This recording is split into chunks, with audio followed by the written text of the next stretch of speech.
전국에 계신 공무원 수험생 여러분 반갑습니다. 적중여신 회원국어의 고혜원입니다.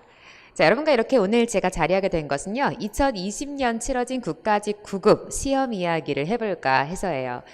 사실 시험이 치러지던 당일, 2020년 7월 11일 당일에 시험 끝나자마자 학원에서 시험지를 공수받아서 그래서 바로 가다반 올려드리고 그날 오후 3시에 여러분과 라이브로 해설 강의를 함께 했었죠. 아마 그 해설 강의를 보신 분들도 계실 테고 또 실시간으로 함께 하신 분들도 계실 것 같아요. 그런데 제가 다시 이렇게 여러분과 함께 2020년 국가직 기출 문제에 대해서 이야기를 하고자 함은 일단 그날 아주 빠르고 급하게 사실은 시험을 치르신 분들을 위한 해설을 진행했고 지금은 이제 다시 공부를 하기 위해서 혹은 새롭게 국어 공부를 시작하시는 분들, 새롭게 공부하시고 시험장에 가기를 원하시는 분들과 함께 국가직 시험 이렇게 구성되었구나. 그러면 내가 국어를 이렇게 공부해 나가야겠구나 라는 어떤 계획을 세우실 때 참고하시면 좋겠다 싶고요. 두 번째, 내가 국어 공부 이렇게 하고 있는데 잘하고 있나?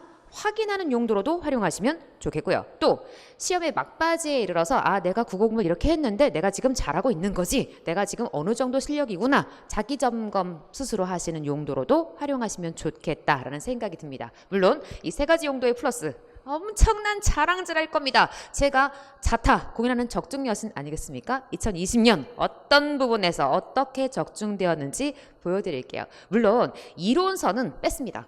이론서에 당연히 있는 거고 이론서 얘기를 여기서 구태연하게 하고 싶지 않고요. 여러분과 문풀반 막바지 정리 수업에서 했던 교재들로만 모아봤고요. 사실은 저도 참 이 적중대를 찾으면서 놀랐어요. 이렇게 많이 우리가 했었구나. 똑같은 유형, 똑같은 내용을 이렇게 공부했었구나. 굉장히 감사하기도 하면서 정말 잘 가고 있구나. 저 스스로를 격려하는 시간이 되기도 했습니다. 자, 일단 국가직 시험 어떤 내용으로 나왔는지 먼저 보여드릴게요.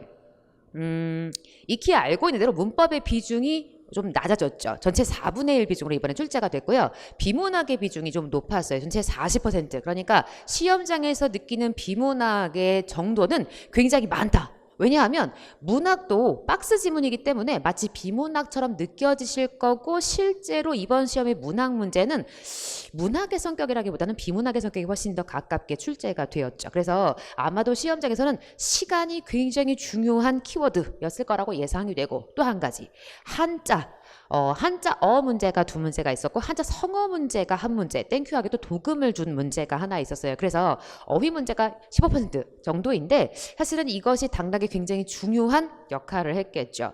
학생들이 2019년, 2020년 국가대 시험을 치르고 나서 공통적으로 했던 말이 있어요. 뭔지 아세요? 쉽다. 그런데 쉽다라는 말은 뭐가 전제가 돼야 되냐면 100점이 전제가 돼야죠. 그러니까 쉽다라는 체감 난도를 느꼈을 때 사실은 수험생은 두려워해야 합니다. 왜?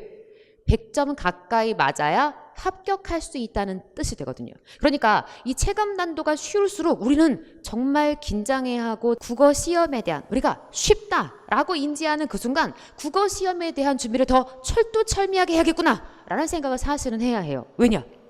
100점을 맞기는 용이하지 않다라고 합시다. 인간인 이상 뭐 어떤 인간적 약점을 보인다는 차원에서 어휘 문제 하나 틀렸다 칩시다. 95점이죠. 그런데 비문학 잘못 읽었어. 바른 것은인데 아닌 것은 실수 하나 했어. 그런데 문법 문제에서 내가 헷갈리는 부분이 하나 나왔어. 그럼 벌써 85점이 돼요.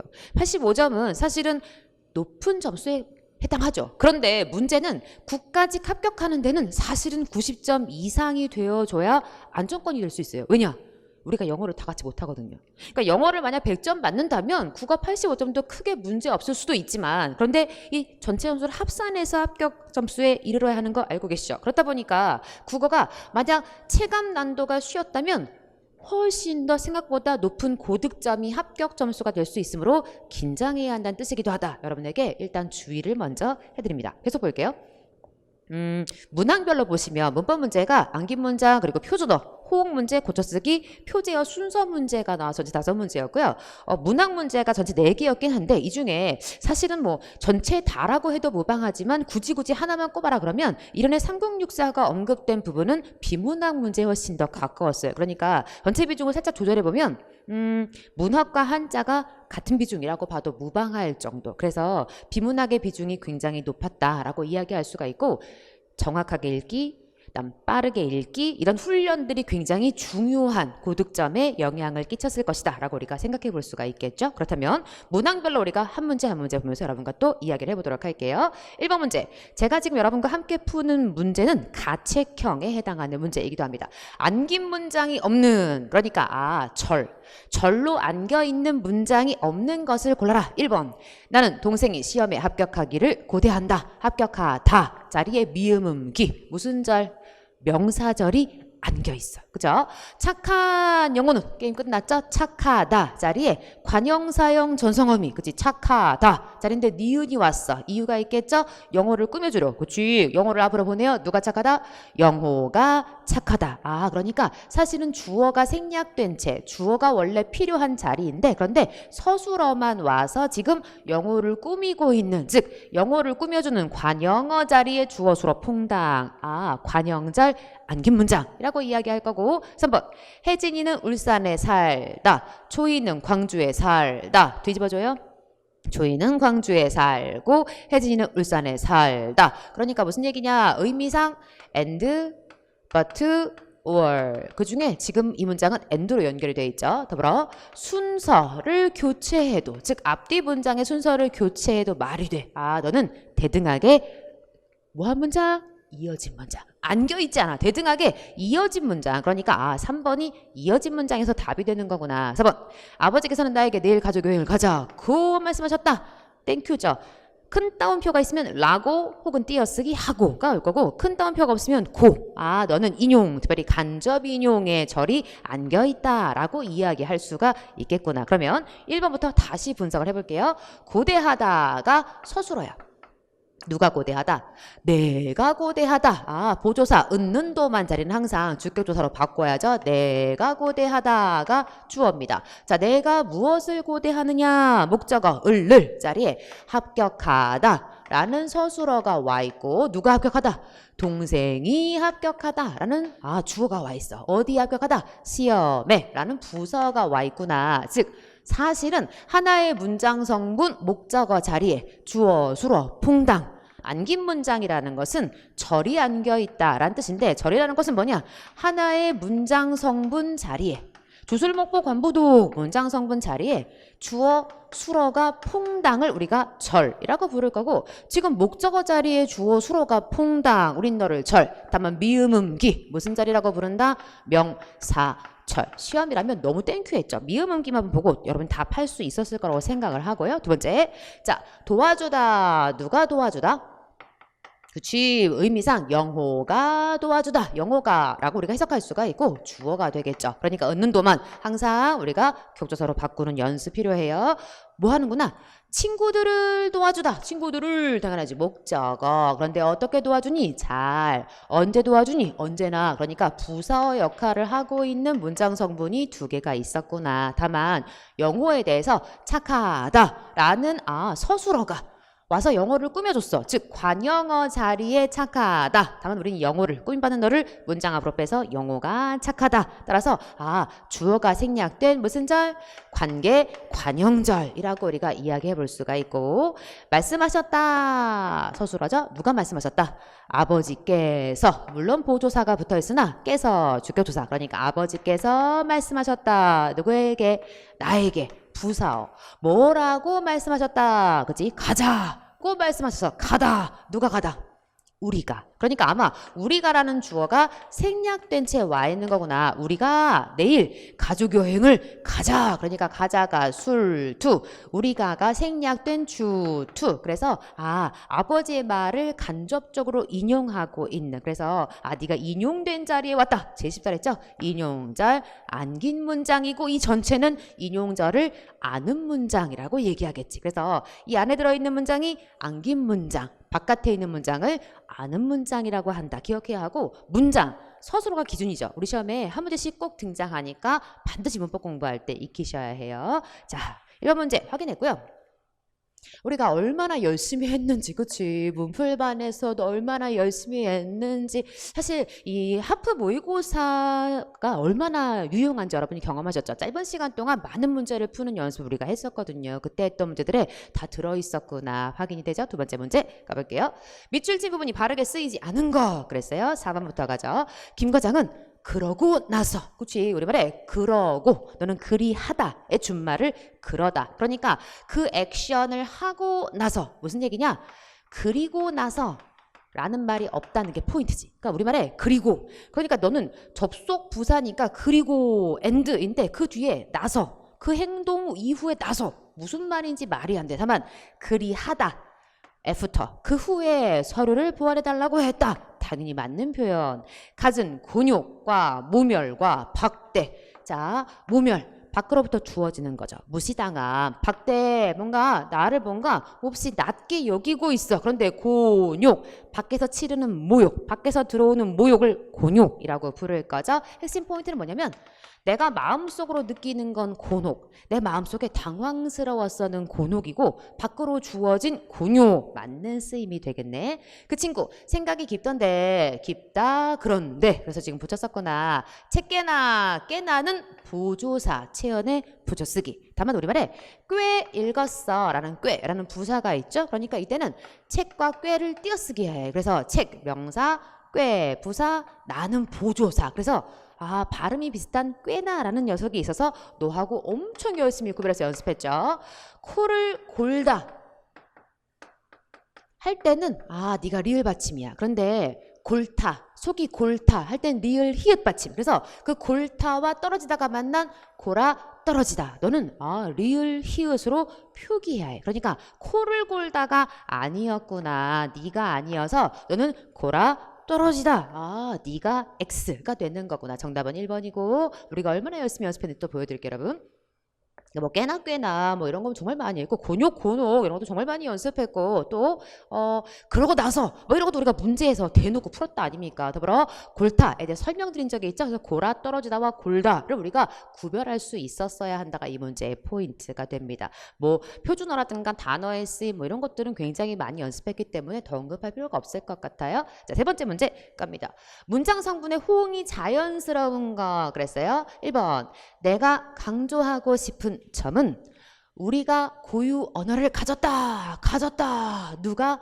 우리가. 그렇지. 우리가 이것을 가지다. 우리가가 주어고 가지다가 서술어예요.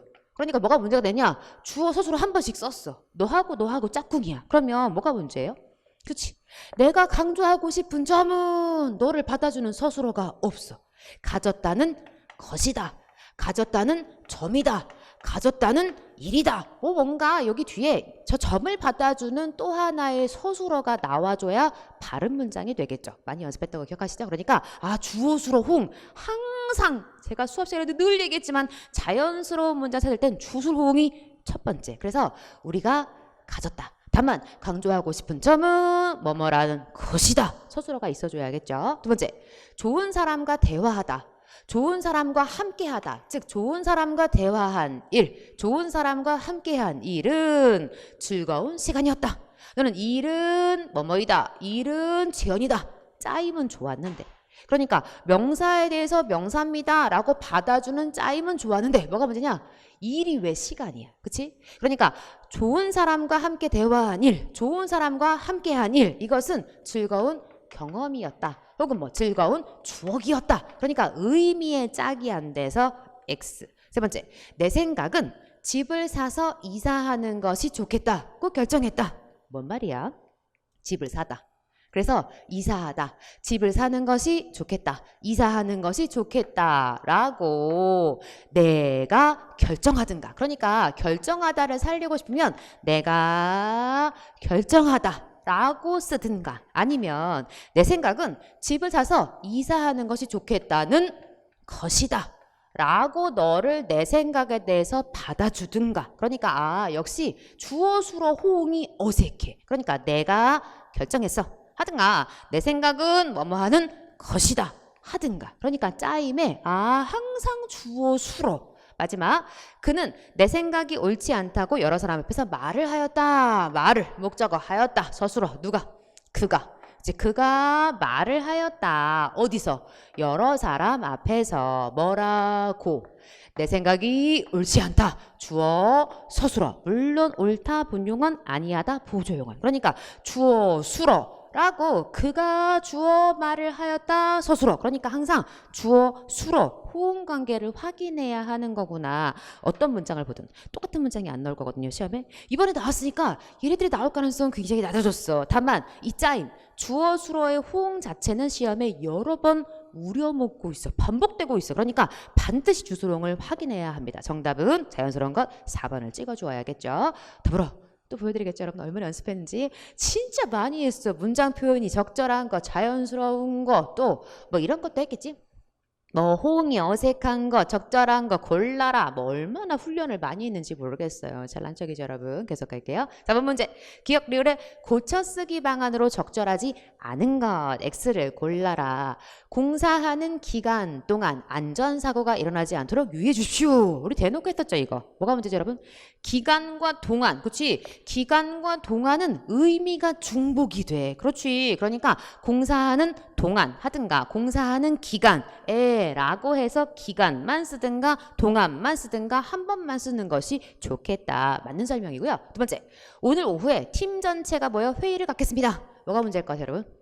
그치, have a meeting. 직역한 번역투. 번역투는 지양해야 좋겠죠? 번역투 좋아하지 않아요. 따라서 회의하겠습니다. 우리말스럽게 회의를 하다. 회의하겠습니다. 이렇게 고치는 것이 훨씬 더 좋다. 세 번째, 비상문이 열려져 있어. 신속하게 대피할 수 있다. 열려져. 자, 너에 대해서 이야기를 하고 있네요. 열려져는 자, 열다에다가 리가 와 있고 그 다음에 어지다가 결합했다. 그래서 어지다가 결합한 자리에 활용해서 다고지 라고 활용해서 열려져 라고 결합해서 문제가 된다. 따져봐야겠죠. 자, 열다부터 가자. 열다. 여러분 한국 사람이니까 이 앞에 지금 비상문 와 있으니까 문을 한번 넣어볼게요. 자, 여기다가 조사를 넣으면 문을 열다. 그치? 그런데 여기다가 열 뒤에 접사를 넣었죠. 어떤 접사? 리를 넣었어. 그럼 열리다를 넣어서 한번 만들어보자. 문을 열리다, 문이 열리다. 그렇지. 문이 열리다 라고 우리가 이야기할 거죠. 원래 목적어를 취하는 타동사였어. 그런데 목적어를 사라지게 만드는 이히리기. 기억하시죠? 이히리기는 사동접사로도 쓰이고 이히리기는 피동접사로도 쓰여. 그러니까 뭐로 구별할 거죠? 목적어. 목적어를 취하면 사동일 가능성이 99%. 그런데 목적어를 취하지 않으면 너는 피동이 될 가능성이 99%. 따라서 문이 열리다. 이걸로 충분하니까 굳이 어지다라는 네가 피동인데 또다시 피동을 써서 이중피동. 우리말 문법이 싫어하는 표현이거든. 그러니까 너를 쓸 필요가 없겠구나. 따라서 그냥 문이 열리다 라고 쓰든가. 우리는 잘 쓰지 않지만 문법적으로는 어지다 불가능하지 않습니다. 다만 우리가 잘 쓰지 않아서 여러 가지 견해가 많이 있긴 하지만 문법적으로 가능한 표현이야. 따라서 열리다, 열어지다 정도로 쓰는 것이 좋겠지. 따라서 열리다를 활용해서 문이 열려 라고 쓰든가 문이 열어지다고지 문이 열어져 라고 쓰는 것도 가능한 표현. 따라서 열려로 고쳐 쓴다. 당연히 맞는 표현이 되고. 마지막, 지난밤 검찰은 그를 뇌물수수 혐의로 구속했다. 자, 누가? 검찰이 그를 뭐 했다? 구속하다. 왜? 뇌물수수 혐의 때문에 구속했구나. 그래 놓고 그 문장을 주고서 동작의 대상에게 행위 효력이 미친다라는 의미를 제시해야 하므로 구속했다를 구속시키다. 자, 우리말에 시키다가 체언 뒤에 붙어서 접사로 기능할 수 있죠. 다만 이 시키다가 영어의 let, make 때문에 남용되어 사용되는 경향이 강하므로 문장 안에서 하다로 쓸 수 있다면 굳이 구속시키다로 바꿔야 될 이유가 없어. 명백하게 검찰이 구속했어. 누구를? 그를. 그러니까 여기 구속하게 하다에 시키다가 내용상으로도 와야 할 필요가 없고 너는 하다로 바꾸는 것이 자연스럽다면 시키다가 불필요한 자리라고 열심히 공부하고 왔죠. 따라서 정답은 4번. 너를 찍어줘야겠지. 우리 사실은 이 시키다에 대해서도 되게 열심히 공부했고 또 고쳐쓰기에 대해서도 얼마나 많이 공부했는지 몰라요. 자랑질을 한번 보여드릴게요. 여러분도 살짝 확인하시면서 고쳐쓰기 우리 시험이 좋아하는 유형이구나도 확인하시고 체언 뒤에 시키다는 하다로 바꿔서 맞다면 지양대하는 표현이구나도 기억하시고 계속 가볼게요. 잘난 척 더 할 수 있는데 이게 굉장히 약하게 하고 있는 중이에요, 여러분. 자, 기억 리을을 사전에 올릴 때 한가위 맞춤법 규정에 따른 수로 적절한 거 골라라. 그래서 일단 기억. 시작할 때 낱말들이 모두 기억이니까 모음, 그다음 초성, 중성, 종성의 순서로 따져야 하지 않겠어요? 그래서 일단 기억은 확인했고 모음을 봤더니 오부터 유까지 있어. 아, 야, 여, 오, 요, 우, 유 이렇게 갈 거죠? 그러니까 누가 맨 마지막이겠구나. 규탄이 맨 마지막이야. 네가 맨 마지막이니까 일단 너하고 너는 답이 아닐 거고 그러면 여러분이 뭘 생각해 드느냐? 기억과 디귿 중에서 누가 먼저인지만 생각하시면 시험장에선 답이 나왔겠네. 그러면 기억하고 디귿 확인합시다. 기억, 니은, 디귿, 리을, 미음, 비읍, 시옷, 이응. 누가 먼저겠네? 당연히 기억이 먼저지. 그죠? 2번이 정답이죠. 그래서 우리한테 사실은 굉장히 뭔가 어려운 걸 묻는 척 했지만 사실은 사전 순서 그래서 겹받침을 줘서 살짝 여러분이 생각을 좀 하게 하는 대목이 없진 않았으나 비교적 쉬운 문제를 주었고 기본적인 이런 것들을 우리가 연습을 해야겠구나 뭐 이런 필요성을 우리가 생각해 볼 수가 있죠. 아야 어여 오유 우유 우이 순으로 나갈 건데 사실 이 사이에 좀 있죠. 자, 오에다가 뭘 붙일 수 있느냐? 붙일 수 있고 또 아의 짝대기 또 이 모음을 차근차근 순서대로 넣을 수가 있고요. 이 사이에는 등장하는 게 없고 이 사이에는 우에다가 아야오요 순서대로 하면 워, 왜, 위의 순서를 넣을 수가 있지. 그래서 우리한테 살짝 이 중간에 들어가는 거 한번 확인하기 위해서 광명 살짝 너를 넣어주었구나라고 이야기할 수가 있고 규탄이 맨 마지막 더불어 받침의 순서도 우리가 살짝 기억해 볼 필요가 있죠. 우리가 화면 보면서 같이 한번 얘기해 볼게요. 자, 가볼까요? 일단 뭐 사전 순서 너무 많이 해서 뭐 우리가 연습을 문제에서도 굉장히 많이 풀었기 때문에 여러분이 살짝 나왔었구나 확인하시고 기억, 니은, 디귿, 리을 특별히 우리가 기억 다음에 니은 다만 이 사이에 누가 들어가느냐? 쌍기역이 들어가죠. 그래서 쌍기역 들어간다라는 걸 살짝 기억해야 하고 얘가 좀 가려있네요. 제가 다시 써드릴게요. 자, 기억, 니은 다음에 디귿, 리을, 미음, 비읍, 시옷, 이응, 지읒 그 다음이 중요하죠. 트, 츠, 크, 트, 크, 흐. 그래서 우리가 초성자는 이렇게 이야기를 할 건데 중간중간 된 소리 그래서 쌍기역, 쌍디귿, 그다음 쌍비읍, 쌍시옷, 쌍지읒을 이야기할 거지. 더불어 모음자. 자, 우리 사변에 잘 안 보이니까 저랑 한번 같이 쓰죠. 시작. 야, 여, 오, 요, 우, 유, 이가 있을 거고 이 사이사이 채워볼게요. 이 사이에. 그치? 아에 붙을 수 있는 건 이 모음밖에 없으니까 아의 짝대기. 너는 야에 붙을 수 있는 것도 이 모음밖에 없으니까 너의 짝대기. 이 사이에 어의 짝대기, 어의 이. 그다음 여의 짝대기, 여의 이. 아까도 살펴봤지만 당연히 시험은 요 동네를 좋아할 수밖에 없어요. 왜냐하면 중간중간에 들어가는 애들이 꽤 있거든. 그러니까 우리가 순서대로 좀 기억을 해두어야겠죠.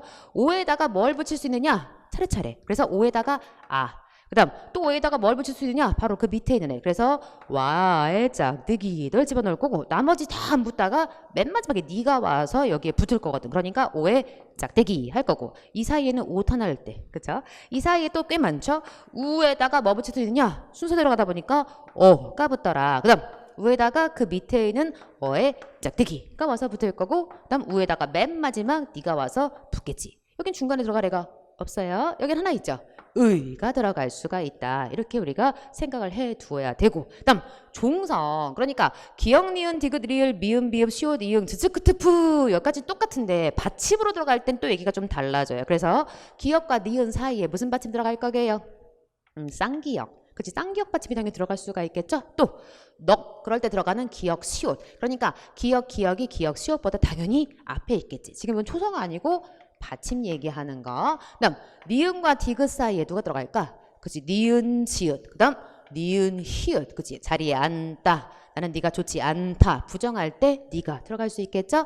디귿과 리을 사이에는 없어요. 다만 이 리을과 미음 사이에 많아. 그러니까 우리한테 물어볼 게 좋겠지. 그래서 치킨, 닭부터 출발해서 라이프, 삶, 발로 밥 가 들어갈 수가 있고 더불어 외골 할 때 리을 시옷이 들어갈 수가 있고 그다음 혀로 할다 뭐 이럴 때 리을 티읕 시를 싶다. 더불어 나는 네가 싫다. 중간에 7개가 들어갑니다. 그러니까 이 받침에 대해서 얼마든지 물어보기가 좋겠지. 다만 이걸 꼭 외워야 될 필요 없어요. 여러분은 리을 기억이 리을 미음보다 당연히 기억, 니은, 디귿, 리을, 미음, 비읍, 시옷, 이응, 트트, 크트, 프흐의 순서니까 누가 누구보다 앞에 있구나 정도만 기억을 하면 되겠지. 그래서 종성의 받침도 이런 시리즈로 오는구나 라고 여러분 생각할 필요가 있고, 중간에 여기는 여러분 좋아하는 뭐가 들어가요? 비읍, 시옷, 값, 프라이스 할 때 네가 들어갈 거고, 여기에는 무슨 받침이 있다? 쌍시옷 받침이 당연히 들어가 주겠지. 그래서 받침에 이런 순서로 들어가는구나 라고 살짝 확인 정도. 아주 어려운 문제는 아니었으나 시험장 들어가기 전에 확인해 두지 않으면 헷갈리는 문제니까 이런 기본적인 문제도 점검 필요하구나, 뭐 이런 확인. 계속 가보죠. 자, 밑줄 친 말의 의미와 거리가 먼 것. 오지랖이 넓다. 자, 오지랖 어디 있느냐? 옷의 앞섭. 오지랖이 넓어? 그러니까 온 동네방네 참견하고 다니는 걸 오지랖이 넓다. 그러니까 다른 사람이 이 오지랖이 넓은 것을 별로 좋게 볼 가능성이 없어요. 그래서 이 오지랖이 넓다에는 부정적인 뉘앙스가 좀 깔려 있다는 거죠. 그러면 이 오지랖이 넓다라는 것을 주고서 거리가 먼 것. 도금을 읽는 게 포인트였지. 그쵸? 자, 사실 네 이름은 볼견자예요. 그래서 볼견으로 읽는 것이 맞는데 이 1번은 견으로 못 읽습니다. 어떻게 읽을까? 알현. 어떤 사람을 뵐 때 쓰죠? 높은 사람. 그러니까 임금 같은 사람을 뵐 때 우리가 임금님을 아련하다라고 할 때 네가 뵐 알자, 뵐 현자가 돼서 알현이라고 읽어야 해요. 읽을 수 있을까? 네 이름은 간섭. 핵심 포인트 뭐냐? 엄마 나한테 간섭하지 마 할 때 사이간자가 아니라 우리 일반적으로 간섭하지 마 그러면 왠지 이걸 쓸 것 같은데 이 사이간자가 아니라 사이를 의미하는 너 아니고 방패간자를 지금 쓰고 있어서 간섭하다 할 때 굉장히 어려운 글자 방패간자가 들어있구나가 포인트. 너는 한 번, 두 번, 세 번, 그 다음 사람이자처럼 쓰고 한 번, 두 번, 세 번. 원래 너 이름이 석삼. 3의 뜻을 가지고 있어. 1, 2, 3 할 때 3으로 읽을 수 있는 글자인데 여기선 지금 참여하다. 어떤 일에 참가하다. 참으로 읽고 있어서 이름이 참견이 된다는 거 포인트. 그러니까 너도 도금이 2가지인 한자어를 우리한테 주고 읽을 줄 알아? 라고 묻고 있는 거. 마지막 너 이름은 간여. 간섭하다와 같은 말로 관여하다. 어떤 일에 관여하다라고 해서 참여하다, 간섭하다라는 의미로 쓸 수 있는. 그러니까 오지랖이 넓다. 남의 일에 뭔가 간섭하다. 남의 일에 참견하다. 남의 일에 관여하다는 되는데 아련하다가 안 된다는 거지. 그래서 1번을 찍는 게 포인트. 사실 우리가 신의 한 수에서 했기 때문에 하신 분들은 시험장 가서 핵심 포인트 뭐냐? 해야 한다고. 한자 성어는 빈도는 낮고 점수의 어떤 분포는 낮지만 그러나 매해 시험에 계속 등장하고 있어요. 그러니까 오히려 로마자 표기법이라든가 외래어 표기법과 같은 규범들은 나오는 애가 있고 안 나오는 애가 있어. 이런 게 복불복이야. 한자 성어는 매해 나와. 점수가 아주 높은 영역을 차지하고 있지는 않다 할지라도 반드시 시험에서 고득점한테 필요한 부분이니까 꼭 해야 하는 영역이라고 강조를 거듭합니다. 한 축은 전공법, 제대로 한자를 공부하는 축 하나, 또 한 축은 시험장 가서 어떻게 잘 찍을 것인가를 연구하는 축 하나, 2가지 축을 시험장 가는 그날까지 함께 해야 해요. 보여드릴게요, 여러분. 얼마나 많이 실제 시험 문제에 그냥 대놓고 오지랖이 답이야. 그죠? 이런 문제도 있었고. 그다음에 우리가 공부하면서 오지랖이 넓다라든가 아련이라든가 여기 나와 있는 간섭이라든가 다 우리가 신의 한 수 시리즈에서도 같이 공부했던 영역이기도 하죠. 또 계속 가볼게요, 여러분. 자, 한 줄 그만하고. 자, 7번 문제입니다. 다음 글에 대한 이해로 적절하지 않은. 사실 소설 문제이지만 비문학 문제처럼 충분히 풀 수 있는 문제. 그러니까 우리가 그만큼 지문에 대한 이해도, 지문을 어떻게 읽을 것인가, 어떻게 빠르고 정확하게 읽을 것인가에 대한 훈련이 매우 중요하다를 보여주는 문제이기도 하죠. 적절하지 않은 것 고르래요. 선택지 한번 가보죠. 자, 너는 적절하지 않은 것, 그러니까 3개는 옳고 하나가 헛소리니까 그걸 잡아내야 하니까 어쩌면 이 선택지가 우리를 도와줄 수도 있는 문제라고 이해를 해야 하고. 1번, 우리 5 식구는 생존을 위해 애쓰지만 윤택한 삶을 누리기 어려운 처지에 있는지 확인을 해야 하고. 2번째, 아버지는 가족들의 바람을 수용해서 가족들이 뭔가 희망사항이 있었나 봐. 그걸 받아들여서 평생 해온 일을 그만두고 새로운 일을 시작하기로 결심했는지. 3번째, 보이지 않는 보호. 이렇게 작은 따옴표가 나왔다는 건 그래서 가지고 왔다라는 뜻인 거죠. 그러니까 우리가 요 대목이 나오면 잘 확인을 해야 해. 보이지 않는 보호는 말 그대로의 보호라기보다는 벗어날 수 없는 계층적 한계. 그러니까 진짜 보호가 아니라 어떤 한계를 의미한다라고 지금 선택지가 말하고 있는 거고. 네 번째, 우리는 자신들의 구역에서 벗어날 길을 공부를 한 자가 됨으로써 뭔가 찾을 수 있다 라고 이 본문에서 말하고 있는지 가봅시다. 자, 제시된 글은 제목이 뭐군요? 난소공 일부를 지금 우리한테 주고 있다라고 이야기하고 있어요. 한번 가볼게요. 천국에 사는 사람들은 지옥을 생각할 필요가 없다. 그러나 우리 다섯 식구는 지옥에 살면서 천국을 생각했다. 몇 식구? 다섯 식구. 자, 우리는 어디 살아요? 굳이 지옥에 살아. 그래서 항상 천국을 생각했대. 그러니까 삶이 힘들구나라고 우리가 추정해 볼 수가 있죠. 단 하루라도 천국을 생각해 보지 않은 날이 없어. 하루하루 생활이 지겨웠기 때문이다. 우리의 생활은 전쟁과 같았다. 우리는 근데 그 전쟁에서 날마다 지기만 했어. 전쟁처럼 힘겨운 삶. 그런데 날마다 지기만 했대. 아버지가 평생을 통해 해온 일은 5가지다. 아버지 얘기가 등장하네요. 채권 매매, 칼갈기, 고층 건물, 유리 닦기, 펌프 설치하기, 수도 고치기. 여러분도 하고 싶죠? 뭔가 되게 힘든 일만 많이 해오신 것 같아. 그런데 이 일들만 해온 아버지가 갑자기 다른 일을 하겠다고 했어. 서커스단의 일.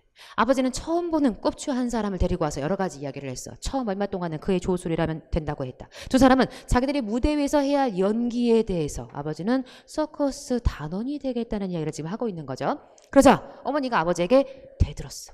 엄마는 좋아하는구나 싫어하는구나? 싫어하는구나. 우리들도 아버지를 성토했어. 우리도 뭔가 반대해 라고 의견을 냈대. 아버지는 힘없이 물러섰다. 가족들의 반대에 물러섰네. 자, 꼽추는 멍하니 앉아 우리를 보았다. 꼽추는 눈물이 핑 돌아갔다. 그의 뒷모습은 아주 쓸쓸해 보였다. 아버지의 꿈은 깨어졌다. 아버지는 뭔가 다른 직업으로 바꾸고 싶었으나 가족들이 뭐 했구나 반대해서 서커스단이 되는 일을 포기하고 말았어. 아버지는 무거운 부대를 메고 다시 다른 일을 찾아 나갔어.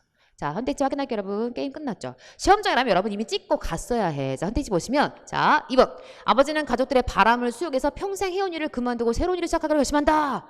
X죠, 그쵸? 아버지는 원래 자기가 서커스단이 되고 싶었으나 가족들의 반대에 부딪혀서 그 일을 그만두게 되었다라고 진술해야 바른 이해가 되겠지. 더불어 다섯 식구 확인했고 뭔가 전쟁통에 사는 것 같았다라는 내용을 확인했죠. 한번 계속 읽어보도록 할게요. 어머니가 울었어. 어머니는 인쇄소 재봉 공장에 나가 접지 일을 했어. 고무 골무를 끼고 인쇄물을 접었어. 자, 어머니 이야기를 해줘요. 나는 겁이 났다. 나는 인쇄소 공무부 조역으로 출발했다. 땀을 흘리지 않고는 아무것도 얻을 수 없다는 것을 뒤늦게 알았어. 그러니까 어머니도 인쇄소에, 나도 인쇄소에. 근데 나는 땀을 흘려야 한다라는 걸 알았대. 영호와 영희. 영수, 영호, 영희가 이 집안의 아이들인데 영수가 지금 나로 등장해서 이 글을 뭔가 마치 자기 이야기를 하듯이 이어가고 있구나. 그러면서 마음이 차라리 편해졌다.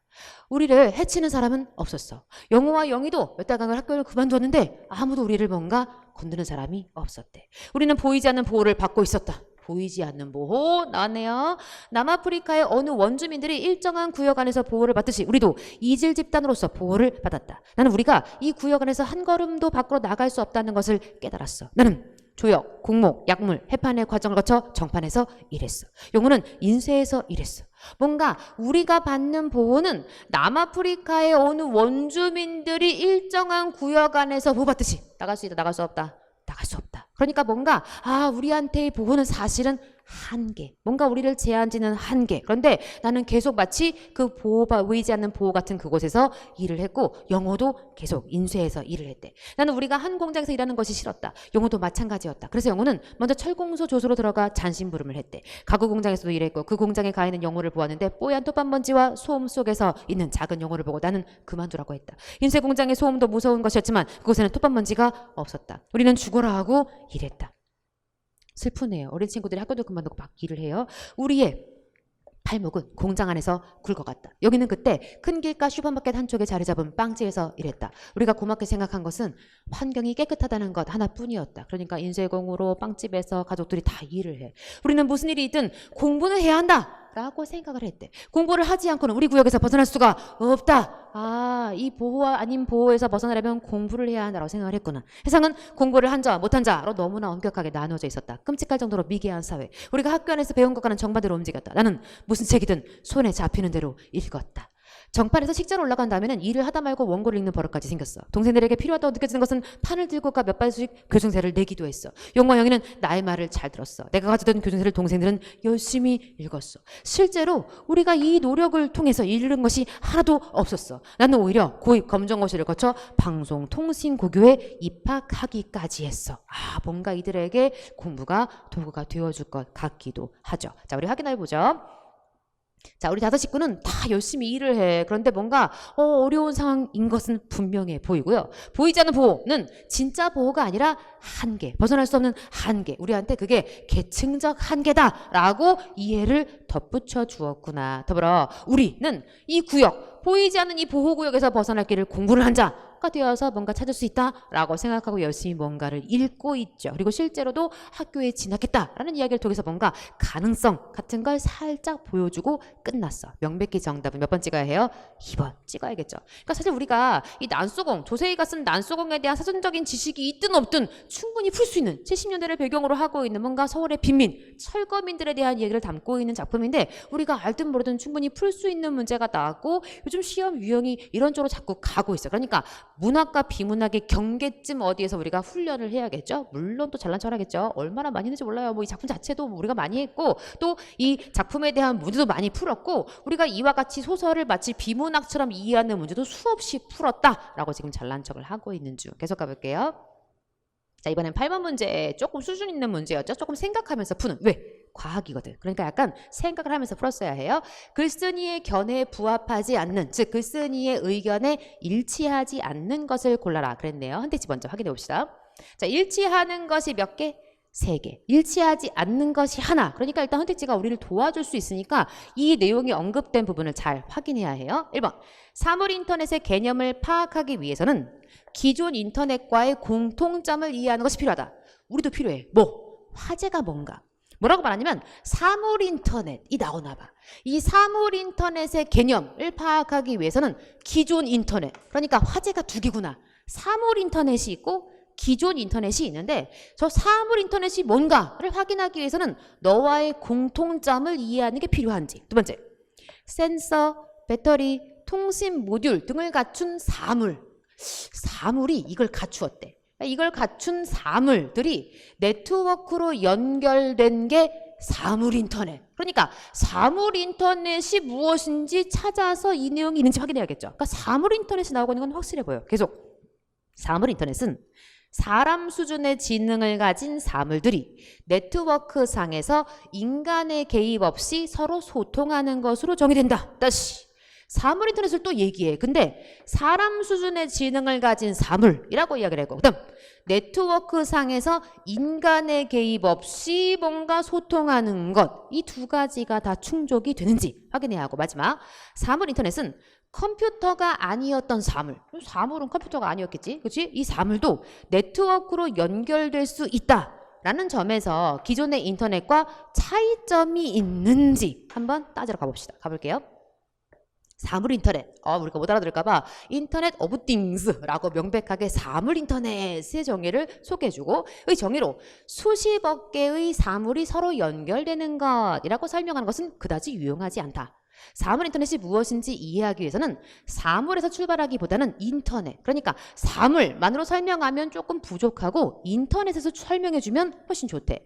인터넷이 전 세계의 컴퓨터를 서로 소통하도록 만든다는 생각에 실현된 것이라면 사물 인터넷은 이제 전 세계의 사물들을 컴퓨터로 만들어서, 그러니까 원래는 사물인데 이걸 컴퓨터로 만들어서 그래서 서로 소통하도록 만든다는 생각을 실현한 것. 이 두 개는 같다, 다르다?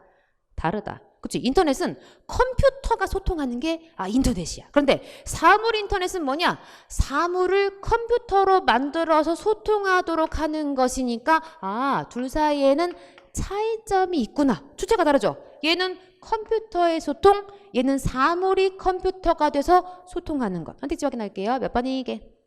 확인해보자. 나랑 선택지 몇 번? 4번이지. 4번 인터넷은 컴퓨터가 아니었던 사물도 네트워크로 연결될 수 있어 라는 점에서 사실은 요 내용이 살짝 블러하게 나와 있지만 인터넷과의 차이점을 언급해 준 거구나 라고 우리가 확인할 수 있고요. 계속 가볼게요.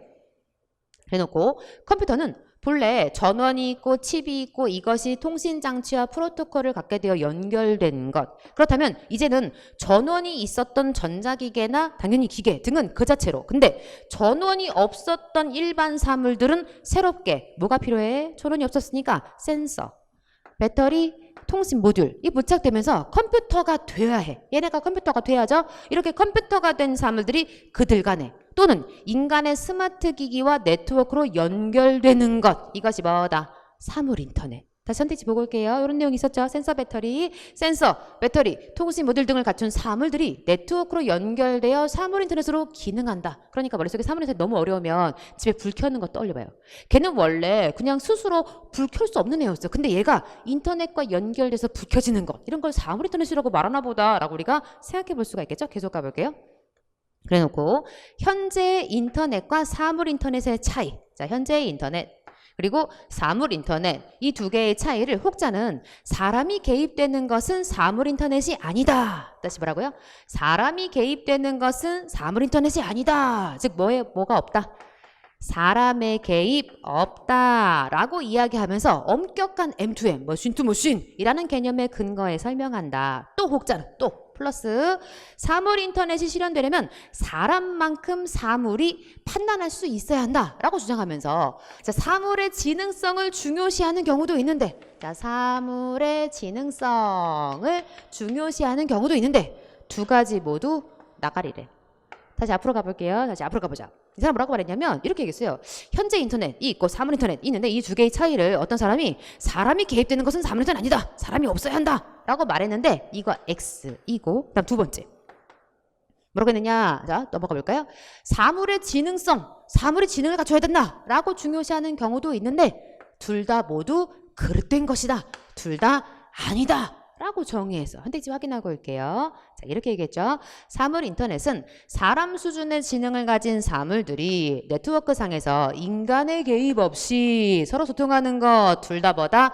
아니다. 둘 다 아니라고 반박했지. 그러니까 잘못 읽으면 이게 이런 내용이 있었지 착각할 수 있으니까 조심해야겠죠. 영어 스타일로 지문 읽기 좋아하시는 분 이거 있나 없나만 확인하시는 분들 이런 맥락에서 주의가 필요하죠. 계속 가볼게요.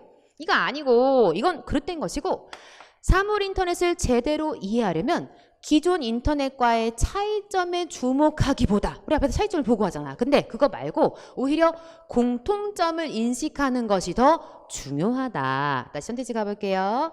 자, 사물 인터넷의 개념을 파악하기 위해서는 공통점을 이해하는 것이 중요하다라고 말했구나. 계속 가보죠. 그러면서 컴퓨터를 서로 연결하는 수준에서 출발한 것이 기존의 인터넷이라면 이제는 각각의 사물이 컴퓨터가 되고 그 사물들이 사람과 손쉽게 닿는 스마트폰, 스마트워치 등과 소통하는 것이 바로 사물 인터넷. 그러니까 연결이라는 맥락에서 공통점에서 우리가 사물 인터넷을 연결하면 더 쉽겠다라고 마지막에 언급한 거구나. 정답은 명백하게 우리가 확인했고 조심해야겠죠. 자, 사실 이런 문제들을 우리가 풀 때 이미 우리가 훈련했던 것처럼 이런 내용이 여기에 있구나 이런 내용이 저기에 있구나 사실은 선택지를 먼저 확인해서 내가 읽어야 할 초점이 어디인지를 봐두는 게 굉장히 중요하겠죠. 우리가 많이 연습했던 내용이기도 합니다. 뭐 봉투 모의고사라든가 파이널 모의고사에서 정말 많이 다루었던 그런 초점의 부분이기도 하죠. 자, 계속해서 잘난 척이고요. 또 가보도록 할게요.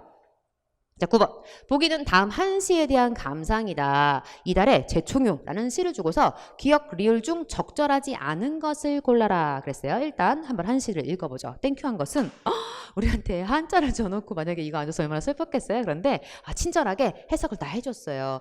자, 백견, 전행, 환견수. 자, 백견이라고 해서 흰개. 그러니까 흰둥이가 앞서고 누렁이는 따라가는데 즉 7글자 하나 둘 셋 녹줄. 그러니까 칠원 절구구나 라고 우리가 확인할 수 있고 이 칠원절구의 시 4글자 3글자 끊어읽어야 되는 거 아시죠? 그래서 칠원절구 이렇게 해석했죠.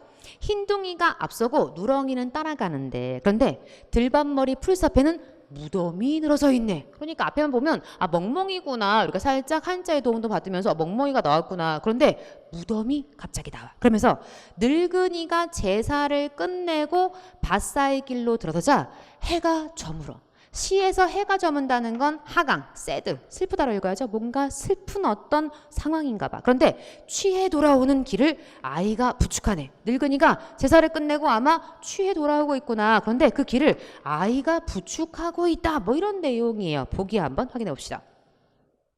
자, 이달이 살았던 시기를 고려할 때 시인은 임진왜란을 겪었을 것이라 추정이 된다. 이 시는 해질 무렵 분명히 내용상에 있었죠. 두 사람 늙은이와 아이 제사를 지낸 뒤 집으로 돌아오는 상황을 노래하고 있다라고 우리가 그럴싸하다라고 생각해 볼 수가 있어요. 그런데 이 시에서 무덤이 들밤머리에 늘어서 있다는 것은 임진왜란 설명해 주었으니까 너랑 짝짓기. 지금 얘는 하얀색 노란색 뭐가 포인트냐면 너는 확실한 사실. 그러니까 우리가 이 사실로부터 너를 끌어올 수 있는지 생각을 해봐야겠지. 그러니까 전란을 겪은 마을에서 많은 이들이 갑작스러운 죽을 맞이했음이라고 우리가 추측해 볼 수가 있고요.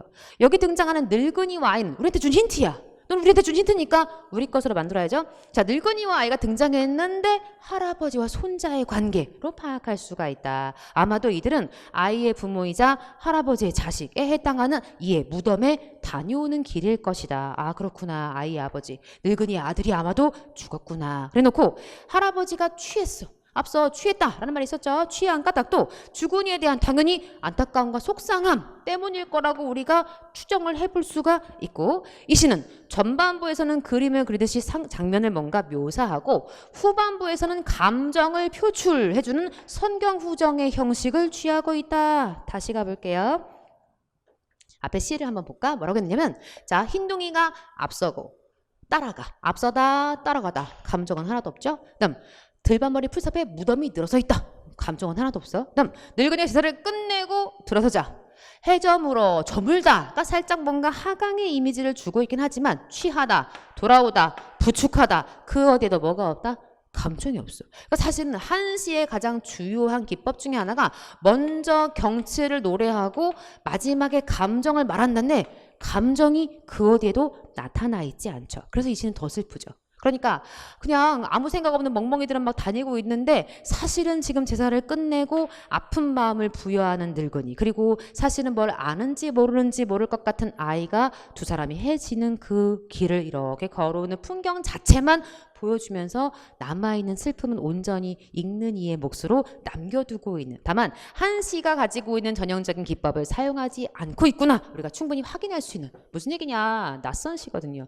그러니까 무덤 앞에서 읊은 이 재충효라는 시를 얼마나 많은 사람이 읽고 들어갔겠어. 제 생각엔 거의 한 명도 없다에 가까워요. 무슨 얘기냐, 낯선 시도 우리가 비문학처럼 충분히 찾아낼 수 있다는 거죠. 그래서 정답은 명백하게 4번을 찍어줘야 하고, 우리가 이런 연습도 굉장히 많이 했다. 또 이제 혜원이가 잘난 척 하겠죠. 낯선 한시를 두고 우리가 이런 거 찾는 거 얼마나 많이 했어요. 그렇죠? 자, 계속해서 잘난 척이 되고요. 또 다음 문제 건너가도록 할게요.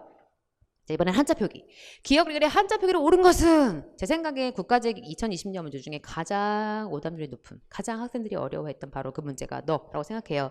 왜냐? 수준이 있었거든요. 자, 도전! 어떤 일에 도전하다. 기존의 학문 체계에 도전! 얘 이름은 달아날 도망가다 도자야. 그러니까 도전하는데 웬 달아나? 뭐가 필요하죠? 도전할 땐 손이 필요해. 그러니까 싸움 전자는 맞지만 네가 달아나다가 틀렸어. 그래서 네가 손수가 앞에 와 있는 도전이 왔어야 하고, 천동설을 지지, 저는 이거를 지지합니다 라고 할 때 네가 지탱하다는 맞았어. 근데 뭐가 문제야?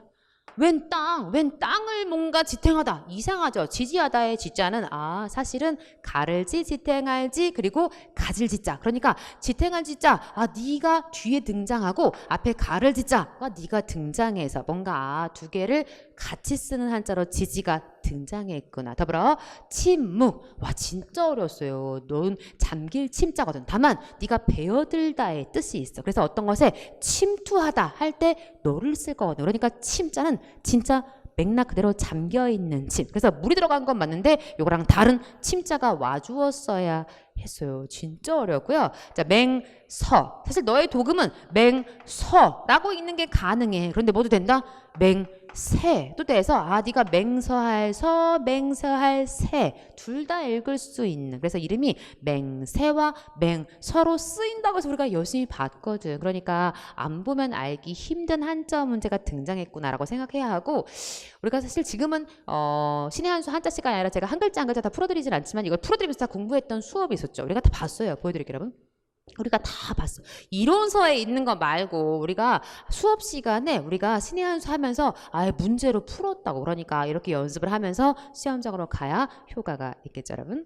자, 11번 문제 이어가 보도록 할게요. 11번 문제는 대화를 주고서 정민이라는 친구의 의사소통 방식으로 적절한 걸 골라라. 그러니까 여러분은 시험장이라면 정민에다가 동그라미를 치거나 아니면 밑줄에 놓고 읽으면 훨씬 더 이 문제를 효과적으로 풀 수가 있겠죠. 제가 한번 읽어볼게요. 요즘 짝꿍이랑 사과 별로야. 왜? 무슨 일이 있었어? 무슨 일이 있었어? 계속 말해봐. 그랬더니 그 애가 내 일에 자꾸 끼어들어. 사물함 정리부터 내 걸음걸이까지 하나하나 지적하잖아. 그런 일이 있었구나 라고 공감해주고 짝꿍한테 그런 말을 해보지 그랬어. 대책도 한번 건의해보고. 해봤지. 하지만 그때뿐이야. 아마 나를 자기 동생처럼 여기나 봐. 나도 그런 적이 있었어. 나도 그런 적이 있어. 자기의 경험을 뭔가 가지고 와서 적극적 공감하기를 하고 있네요. 작년에 내 짝꿍도 나한테 무척이나 심했거든. 자꾸 끼어들어서 너무 힘들었어. 내 얘기를 들으니 그때가 다시 생각난다. 그런데 생각을 바꿔보니 그게 다 관심이지 싶더라고. 그랬더니 마음이 좀 편해졌어. 그리고 짝꿍과 솔직하게 얘기를 해봤더니 그 애도 자신의 잘못된 점을 고치더라고. 너도 그랬구나. 나도 생각을 바꾸려고 노력해보고 짝꿍하고 진솔한 대화를 나눠봐야겠어. 우리한테 정민의 의사소통 방식으로 가장 적절한. 무슨 얘기냐? 하나만 옳대. 그러면 선택지를 굳이 읽을 필요가 없죠. 왜냐하면 하나만 골라야 하니까 오히려 안 읽고 선택지 안 읽고 너만 읽고 다이렉트 푸는 게 훨씬 더 도움이 됩니다. 가볼게요, 여러분. 상대방의 입장을 고려해서 용서함으로써 정민이가 누구를 용서한 내용은 없어요. 그렇죠? 그러니까 나가리구나. 더불어 상대방이 말하는 내용을 경청 뭔가 귀를 기울여 들은 건 맞아. 근데 타당성을 평가 옳다 그르다 타당하나 평가하는 내용이 있다 없다? 없다. 정민의 말에는 그런 내용이 없어요. 그러니까 둘 중에 하나 골라야 해요. 자신의 경험을 들어 상대방이 해결점을 찾을 수 있도록 돕고 있는지 아니면 너의 약점은 이거야 라고 비판하면서 나의 장점은 이거지 라고 부각한 내용. 몇 번 정답? 2번 정답. 명백하게 시간의 문제일 뿐 여러분이 답을 찾는데 큰 어려움은 없지만 그러나 조심해서 읽어야죠. 정민이가 누군지 더불어 정민이가 나도 그런 적이 있어. 적극적 공감하게 하면서 하고 말을 하고 있구나. 뭐 이런 점을 우리가 좀 눈여겨봐야 할 것 같아요. 우리 시험 요즘 추세가 대화. 뭔가 말하고 있는 내용을 주면서 우리한테 일치불일치로 풀게 하는 말하기 영역 문제, 말하기 듣기 영역의 문제가 우리 시험에 계속 등장하고 있다는 점도 눈여겨보셔야겠죠. 물론 잘난 척을 하겠죠. 여러분 얼마나 많이 했는지 대화를 주고 이런 비슷한 상황 너하고 정말 닮아 있는 여러 가지 경우를 주고서 우리가 연습 굉장히 많이 했던 내용이기도 합니다. 또 가볼게요, 여러분. 끝이 안 나네. 자, 12번 문제. 다음에도 제시한 글의 전개 방식의 예로 가장 적절한. 그러니까 여기서 지금 뭘 제시하고 있느냐? 인과를 우리한테 제시하고서 이것의 전개 방식의 예로 가장 적절한 거 고르래. 친절하게 인과가 뭐냐? 원인과 결과다 라고 설명까지 해줬어요. 온실 효과로 지구의 기온이 상승할 때 네가 원인, 네가 결과 이렇게 볼 수도 있고 아니면 온실 효과로 지구의 기온이 상승하는 원인 때문에 가장 심각한 영향은 해수면의 상승. 다시 이 해수면의 상승은 바다와 육지의 비율을 변화시켜. 그러니까 네가 원래 결과인 줄 알았더니 다시 또 원인이 돼서 바다 육지의 비율을 변화시켜서 엄청난 기후변화를 유발하며 게다가 섬나라에 저지되는 온통 물에 잠기게 뭔가 원인을 역할을 해서 이런 결과를 가져온다. 명백하게 원인과 결과. 선생님 왜 그렇게 말을 열심히 이렇게 막 길게 정확하게 하세요? 왜냐? 똑같이 했거든요. 아예 대놓고 인과를 찾아라. 그래서 이 선택지를 그대로 보여드렸거든요. 보여드릴까요? 잘난 척 먼저 해볼게요. 자 가볼까? 나와라 짠. 자 인과의 방식으로 전개된 글은 그래서 동일하게 저 정말 소름 끼쳤어요. 저랑 같이 공부하신 분들 어떠셨을까 굉장히 궁금합니다. 그러니까 인과를 주고서 인과를 찾아라 하는 문제를 우리가 했죠. 2번 선택지 가볼게요, 여러분. 자 2번 너는 이렇게 얘기를 했어요. 이 사회의 경제는 모두가 제로섬 요소로 구성되어 있다. 경제 얘기를 해. 그래놓고 제로섬이란 자 어떤 수를 합해서 제로가 된다 라는 뜻이다 라고 의미를 풀어주고 나서 어떤 운동 경기를 한다고 할 때 이기는 사람이 있으면 반드시 지는 사람도 있게 마련이다. 경제 얘기하다가 운동 경기를 가지고 와서 제로섬이라는 것이 운동 경기에선 이렇게 적용된다 라고 사례를 들었다. 예시라고 해도 괜찮고 아니면 제로섬의 뜻을 풀었다. 넓은 범주의 의미를 풀어주고 있으니까 정의 불가능하지 않습니다. 정의 지정 가능해 보이고 더불어 경제와 운동 경기를 놓고서 뭔가 공통점 사실은 뒤에 좀 더 자세히 말해줬으면 좋았을 것 같은데 어쨌든 만약에 우리한테 1대1 공통점 다른 범주 유추를 찾게 했다면 유추도 우리가 갖다가 묶어볼 수가 있겠지. 그러니까 다양한 지술 방식을 2번은 이야기해 볼 수가 있을 것 같고요. 3번 가볼까요? 다음날 또 찬호는 학교 담을 따라 돌았다. 게임 끝났죠? 찬호. 인물이 나오고 시간의 경과와 함께 블라블라 액션했다. 인물 누구 플러스 시간. 우리 이런 걸 뭐라고? 서사라고 부를까지. 더불어 벼랑 아래 빽빽한 소나무 숲에 가려 보이지 않았다. 샛별구름이 흩어진 하늘에 저 멀리 논과 박항을 선물 세트처럼 끼고 들어앉은 소업의 전경 적막해 보였다. 순서를 바꾸어도 즉 시간성이 없고 그림을 그리듯 감각적으로 우리한테 보여주고 있는 진술 방식 묘사가 되겠죠. 다만 혜원이는 이 문제에 대해서 이의 제기를 한 바 있습니다. 왜? 저 문두가 문제예요. 다음에서 제시한 여기다가 쉼표 하나만 줬으면 문제가 없었어. 다음에서 제시한 글의 전개 방식의 예. 그러니까 이 뒤에 전체를 묶어서 여기서 제시한 글의 전개 방식의 예가 뭐냐? 이렇게 문제를 풀 수가 있는 것이 사실은 우세하지. 그게 무슨 얘기냐? 우리가 시험장 가면 항상 제가 강조하지만 문제는 상대적으로 풀어야 돼요. 제가 이 상대적이라는 말을 문제풀이 하면서 얼마나 많이 썼는지 모르겠어요. 상대적으로 풀어야 돼. 국어에 절대적인 답은 없어. 그러니까 네가 나와 있는 것 중에 가장 이란 말을 항상 시험 문제가 붙여주거든요. 그래서 너는 제시한 이 글의 전개 방식의 예로 가장 적절한 게 뭐겠느냐? 근데 문제가 우리가 알고 있는 중의적 표현을 쓰고 있죠. 용언의 관형사형 전성어미 뒤에 체연 뒤에 의 다시 체연.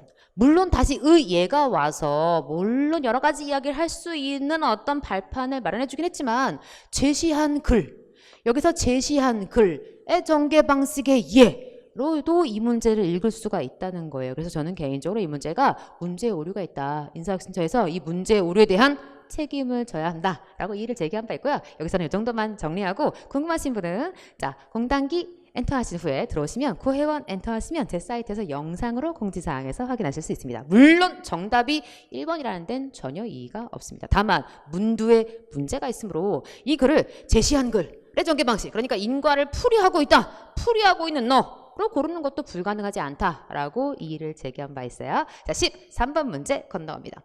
자 12번 문제 잘난 척 한번 하고 갈게요. 인과 똑같은 지문을 몇 번 했는지 몰라. 그리고 전개 방식 문제 얼마나 많이 풀었는지 모르겠어요. 여러분 계속 가볼게요. 자 13번 다음 진행자 A의 대화 진행 전략으로 적절하지 않은 그러니까 세 개는 적절하고 하나가 적절하지 않으니 적절하지 않은 하나를 골라내어라. 그래도 이렇게 요구했구나. 선택지 확인해 볼게요.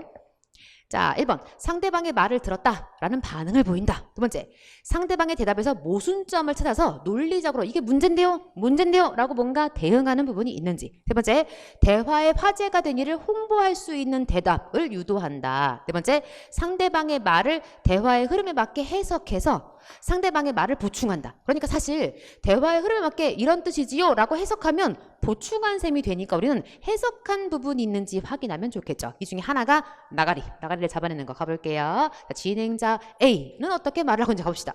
여러분 안녕하세요. 한 지방자치단체가 의료 취약계층을 위한 의약품 공급 정보망 구축 사업을 진행해 오고 있는데요. 오늘은 그 관계자 한 분을 모시고 말씀을 들어보기로 하겠습니다. 과장님 안녕하세요. 저 화제가 뭐라고요? 한 지방자치단체가 의료 취약계층을 위해서 의약품 공급 정보망 구축 사업. 이야 힘드네요. 근데 굉장히 좋은 일인 것 같죠? 한 지방자치단체가 주어가 되고 자 의료 취약계층을 위해서 의약품 공급 정보망 구축 사업. 뭔가 이것에 대해서 이야기를 하겠대. 그래놓고 안녕하세요. 의약품 공급 정보망이라는 말이 다소 생소한데 이게 무슨 말인가요? 좀 설명해 주시죠. 판을 깔아줍니다. 그러니까 자 설명을 하죠. 네, 약국이나 제약회사가 의약품을 저희에게 기탁을 하면 이 약품을 필요한 사회복지시설이나 국내외 의료봉사단체에 무상으로 줄 수 있도록 연결하는 사이버상의 네트워크. 그러니까 약을 뭔가 기증받아서 필요한 어떤 곳에 무상으로 연결해주는 어떤 네트워크다라고 소개를 해요. 그래놓고 그렇군요. 그동안 이 사업에 성과가 있었다면 그럴 만한 이유가 있을 텐데요. 이에 대해 말씀해 주세요. 성과가 있었다면 그 이유가 뭐라고 생각하시는지 한번 견해를 듣고 싶습니다. 그러자 그렇습니다. 약국이나 제약회사에는 판매되지 않은 의약품을 기탁하고 세금 혜택을 받습니다. 그리고 복지시설이나 봉사단체는 필요한 의약품을 무상으로 지원받을 수 있습니다. 라고 이야기를 해주죠. 다만 중간중간 이 A라는 사람이 이야기를 들으면서 무슨 말하냐? 그렇군요. 다음 페이지 한번 가볼까요? 자, 그렇군요. 그러니까 내가 지금 당신의 이야기를 뭐하고 있습니다? 듣고 있습니다. 그러니까 사실 우리가 이 내용을 쭉 순서에 맞게 읽다 보면 이 문제가 묻고 있는 이 문제가 우리에게 원하는 내용을 흘려 읽을 수 있어요. 내용 파악하다 보니까. 그러니까 일단 여러분은 첫 번째는 일단 이 A에 집중해서 먼저 읽어보는 것도 이 문제를 푸는데 좋은 방법. 저는 지금 해설을 하고 있기 때문에 다 읽고 있는 중이죠. 의약품을 의사의 처방에 따라 주는 것이 아니라 자 수요자가 요구하면 주는 방식이어서 전문 의약품을 제공하는 과정에 어려움이 있습니다. 뭐에 대한 답변을 읽어보냐면 걸림돌은 없나요? 걸림돌. 문제점은 없나요? 라고 묻자 문제점이 있습니다. 그러면서 처방전 발급을 부탁할 수도 없고 그 문제점에 대해서 이렇게 얘기해요. 그러니까 앞으로 이런 문제를 해결하기 위한 제도 정비나 의료 전문가의 지원이 좀 더 필요하다는 말씀인 것 같군요. 뭐죠? 해석. 제가 말씀을 듣다 보니 이런 이야기인 것 같군요. 이 해석을 했다는 건 뭐 한 셈? 보충한 셈. 그쵸. 이런 문제에는 이렇게 하면 더 좋을 것 같네요. 라는 사실 자기의 의견의 어떤 제시와도 같죠. 끝으로 이 사업에 참여하려면 어떻게 해야 하나요? 끝으로 이 사업에 참여하고 싶으면 어떻게 해야 되는지 뭐 해보세요?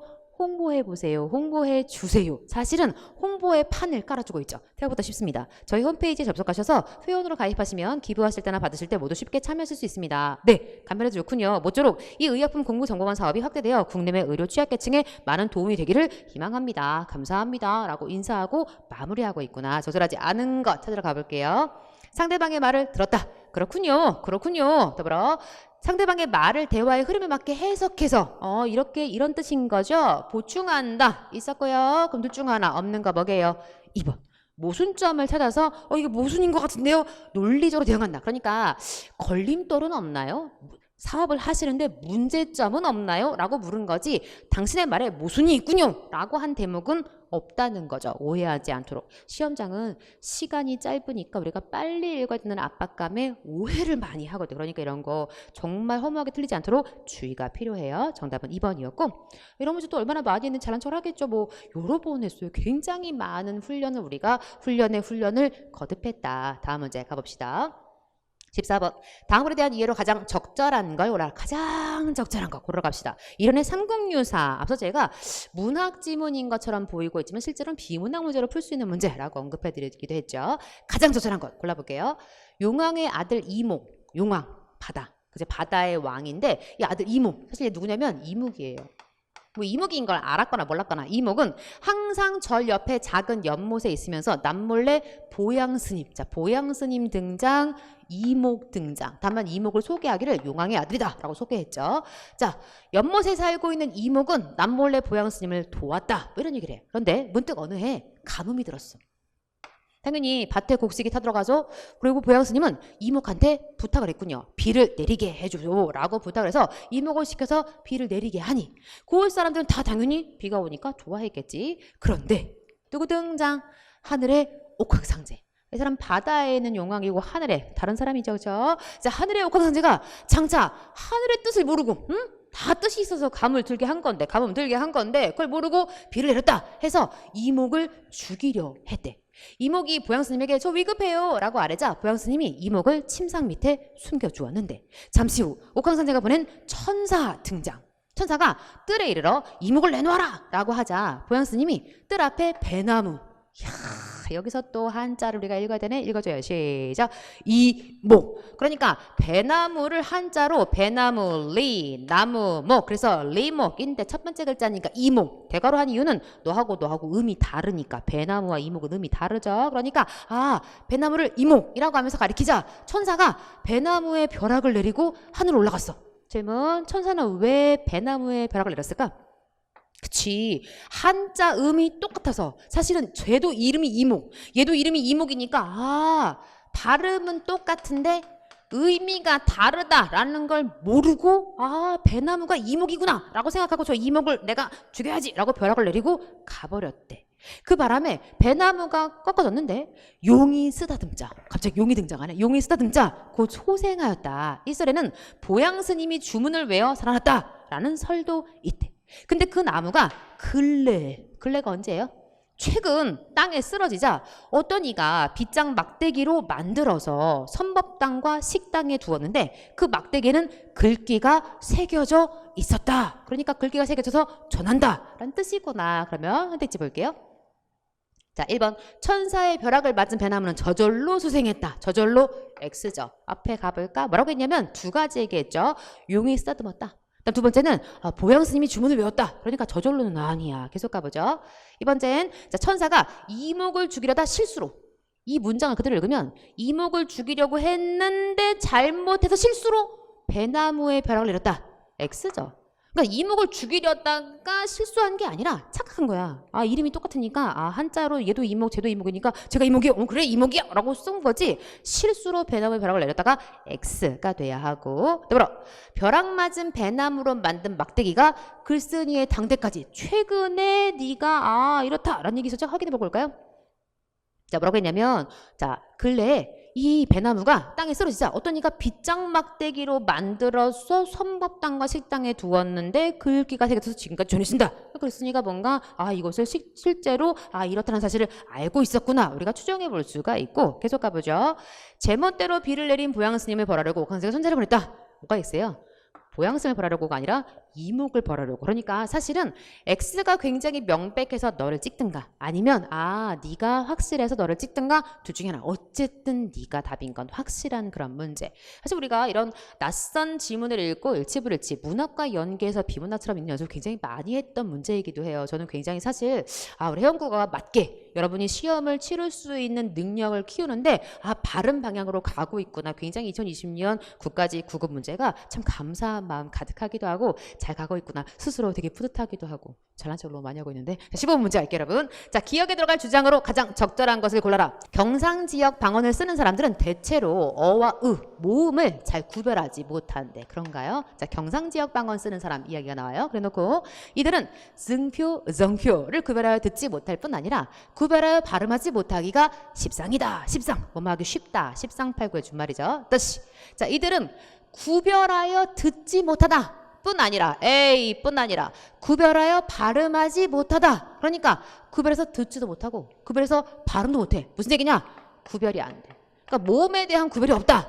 또 이들은 플러스 시옷과 쌍시옷, 이번엔 자음을 구별하지 못하는 경우가 많다. 따라서 이들은 용례가 나오네요. 쌀밥을 많이 먹어서 쌀이 많이 쪘다 라고 말하든 쌀밥을 많이 먹어서 살이 많이 쪘다 라고 말하든 쉽게 그 차이를 알지 못한다. 구별하지 못한다. 모음에 대해서 구별하지 못하는 용례, 자음에 대해서 구별하지 못하는 용례를 준 다음 한편 다른 얘기. 평안도 및 전라도와 경상도 일부에서는 이번엔 다시 모음, 오와 어를 제대로 분별해서 발음하지 않는 경우가 종종 있고 평안도 사람들은 지읒 발음은 다른 지역의 디귿 발음과 매우 비슷하다. 즉 모음과 자음 역시 구별하지 못하는 경우, 즉 구별하지 못한다. 얘기가 들어가야겠네. 가봅시다.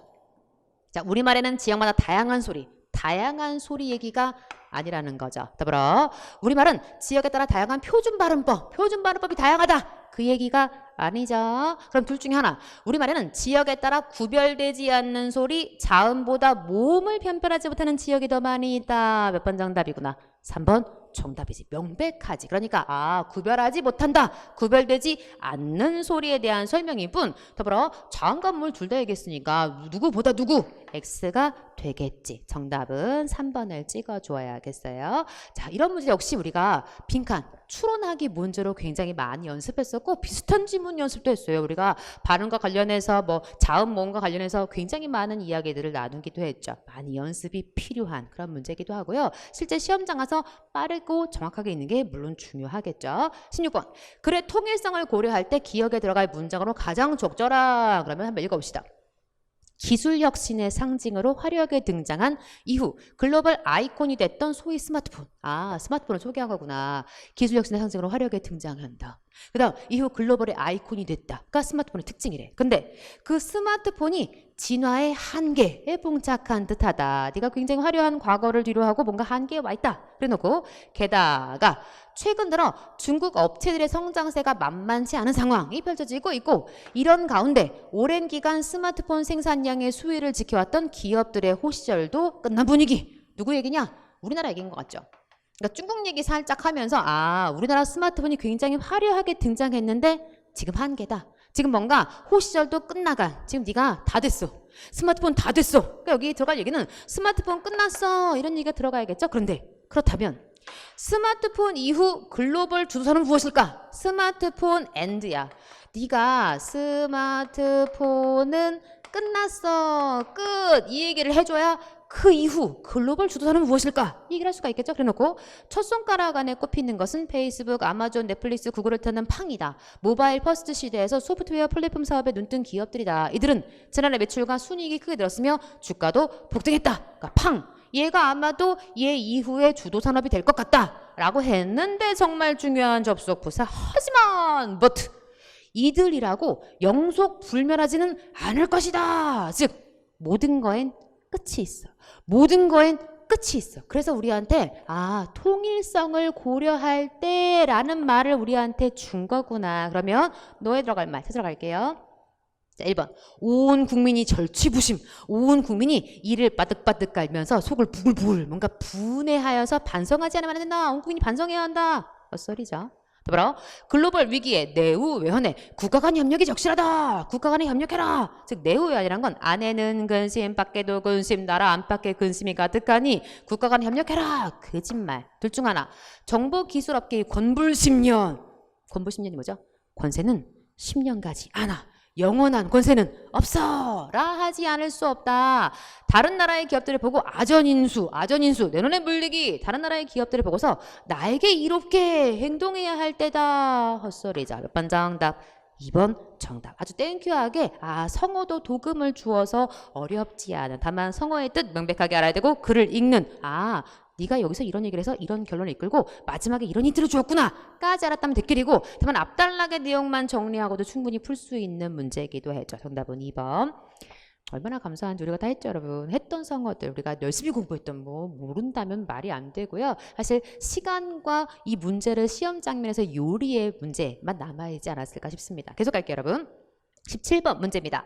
다음 글에 대한 예로 적절하지 않은 것은 그랬네요. 적절하지 않은 것. 그러면 적절한 게 3개고 적절하지 않은 게 하나니까 선택지가 도움될 수 있으니까 먼저 읽어야죠. 가봅시다. 1번 베르그송에 의하면 2번 베르그송에 의하면 둘 다 베르그송 얘기구나. 희극은 관객의 감성이 집단적으로 표출된 결과. 그러니까 희극에 대해서 관객의 감성이 이렇게 된 결과라고 말하고 있는지 따져봐야 되고. 두 번째, 베르그송에 의하면 집단, 지성, 한 개인의 존재가 희극 발생의 조건인지 명백하게 우리가 하나하나 짚어봐야겠고요. 그다음 세 번째, 한 개인의 신체적, 성격적 결함은 집단의 웃음을 유발하는 직접적인 장치인지. 그다음 네 번째, 프로이트에 의하면 상대적으로 정신활동보다 육체활동에 뭐보다 뭐해? 정신활동보다 육체활동. 그러니까 너의 힘을 쓰는 상대가 희극적인 존재라고 프로이트 아저씨가 말했는지 따지러 가봅시다, 여러분. 희극의 발생 조건에 대해서 베르그송 나왔네. 베르그송은 희극의 발생 조건에 대해서 집단, 지성, 한 개인의 존재 이 세 가지를 얘기했구나. 이 등을 꼽았대요. 즉이란 말이 무슨 뜻이죠? 앞에 말과 똑같다. A, 즉 B. 집단.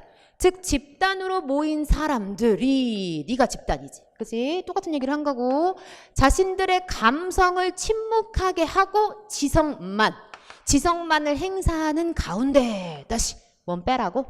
감성 빼라고. 그러니까 지성을 다시 소개하면서 감성은 침묵하게 하고 지성만을 행사하는 가운데 한 개인의 존재. 그들 중 한 개인에게 그들의 모든 주의가 집중되도록 할 때 희극이 발생한다. 라고 봤대. 다음 나왔네. 선택지 갑시다. 우리는 나가리를 골라야 되거든요. 자, 베르그송에 의하면 집단, 지성, 한 개인의 존재가 희극 발생의 조건이라고 명백하게 제시했고 다만 베르그송에 의하면 희극은 관객의 감성은 뭐하고? 침묵. 표출한 게 아니야. 감성은 침묵. 그랬으니까 네가 X구나. 정답은 명백하게 1번이고 나머지도 확인해보고 올게요. 가봅시다. 그래놓고 그러나 그가 말한 이 세 가지 사항은 웃음을 유발하는 것이 아니라 그러한 것을 가능하게 하는 조건들이다. 그러면 웃음을 유발하는 단순한 형태의 직접적인 장치는 뭐냐? 장치는 대상의 신체적인 결함이나 성격적인 결함을 둘 수 있다. 선택지 확인하고 올게요. 자, 웃음을 유발하는 직접적인 장치는 신체적, 성격적 결함이다. 순서 바꿔서 명백하게 똑같은 문장을 주었거나 계속 가보죠. 그래놓고 관객은 이러한 결함을 지닌 인물을 통해서 스스로 자기 우월성을 인식하고 즐거워질 수 있게 된다. 왜 우리가 맹구 같은 사람 보고 웃잖아, 그죠? 시적인 결함, 뭔가 성격적인 결함, 띠리리리, 뭔가 좀 결함이 있는 사람 보고 우리가 웃는 그 얘기를 하는 건가 봐요. 그러면서 이와 관련해 한 인물이 우리에게 희극적으로 보이는 것은 우리 자신과 비교해서 그 인물이 육체의 활동에는 많은 힘을 소비하면서 정신의 활동에는 힘을 쓰지 않는 경우이다. 여기에 많은 힘을 쓰면서 여기엔 힘을 쓰지 않아. 그림을 그려야 돼. 여기가 훨씬 힘이 많이 준 거죠. 어느 경우에나 우리의 웃음이 그 인물에 대하여 우리가 지니는 기분 좋은 우월감을 나타내는 것이면 부정할 수가 없다. 누구의 말이 이게? 프로이트. 그러니까 프로이트가 말하기를 띠리리리리 뭔가 정신적으로는 많이 역할 안 하잖아. 근데 육체적인 활동에 뭔가 많은 힘을 소비하면 그럼 우리가 웃게 된다라고 프로이트가 말했구나. 확인할게요. 4번 선택지 프로이트에 의하면 상대적으로 정신활동보다 육체활동 여기에 힘을 쓰는 어떤 이런 존재가 이런 상대가 희극적인 존재다라고 말했구나라고 우리가 확인할 수 있겠죠. 정답은 몇 번? 1번을 찍어야 해요. 뭐 이와 같은 일치불일치 문제 그리고 희극과 관련된 문제 뭐 여러 문제 우리가 지문으로도 스키마로도 우리가 많이 읽었고 많이 연습하기도 했죠. 계속 잘난 척을 하고 있어요 여러분. 자 계속 가볼게요. 이번엔 18번 기억과 가장 유사한 정서. 사실 소설의 일부를 주었지만 다 안 읽어도 괜찮죠. 조금 슬펐어요. 양기자 작품 굉장히 우리가 많이 다뤘는데 우리가 유일하게 다르지 않은 작품이 있었는데 그런 작품만 골라올 것 같아서 약간 좀 슬프긴 했지만 이 내용 자체를 우리가 연습을 많이 했기 때문에 어렵진 않았어요.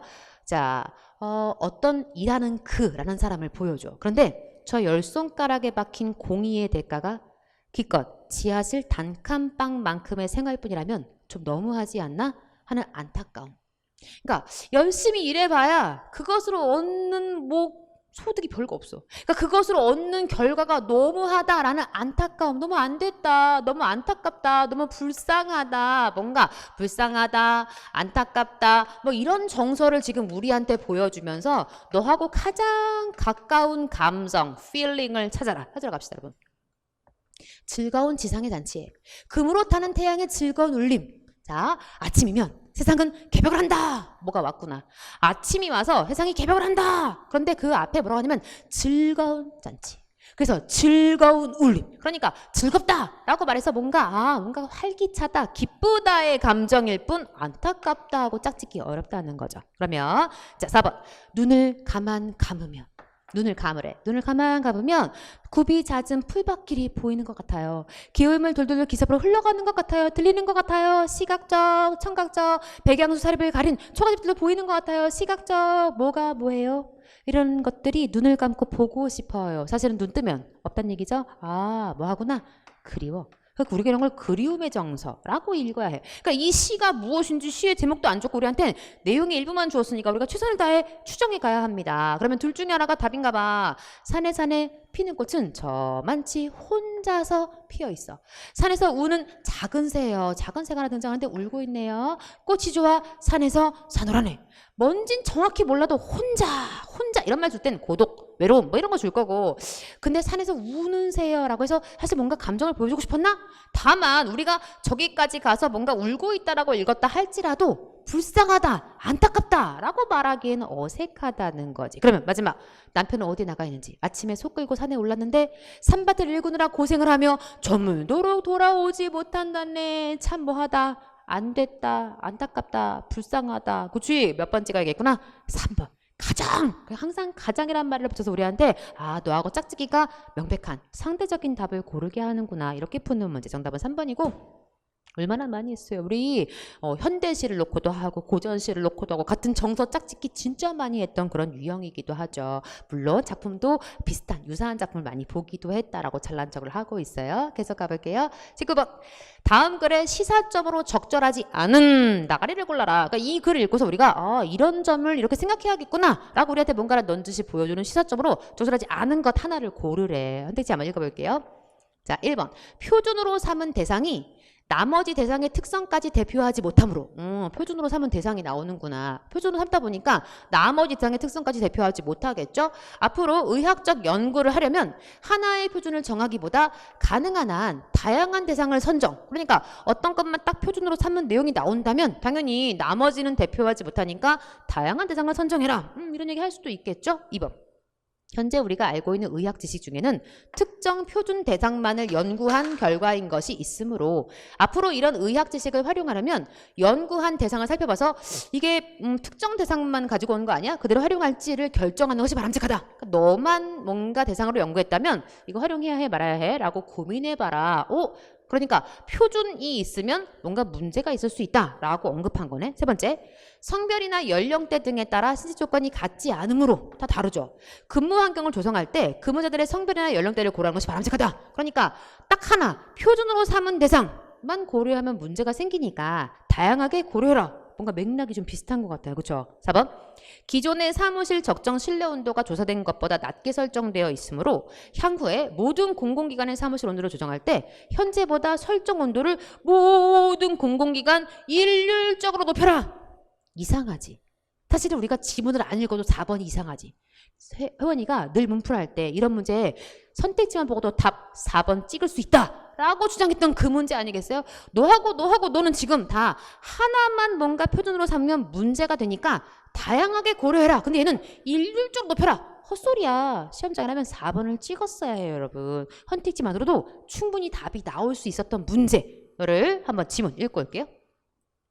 기존의 의학적 연구는 건장한 성인 남성의 몸을 표준으로 삼아. 다시.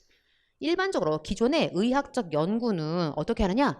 건장한 성인 남성 기준이 있어. 그러니까 이걸 표준으로 삼아서 이루어지는 경우가 많았다. 이것에 예를 들어줍니다. 예를 들어 농약과 같은 화학물질이 몸에 들어와 어떠한 변화를 일으키는지 검토한 연구에서 생리주기에 따라 변하는 여성 호르몬이 그 물질과 어떤 상호작용을 일으킬 수 있는지는 고려되지 않았다. 무슨 얘기냐?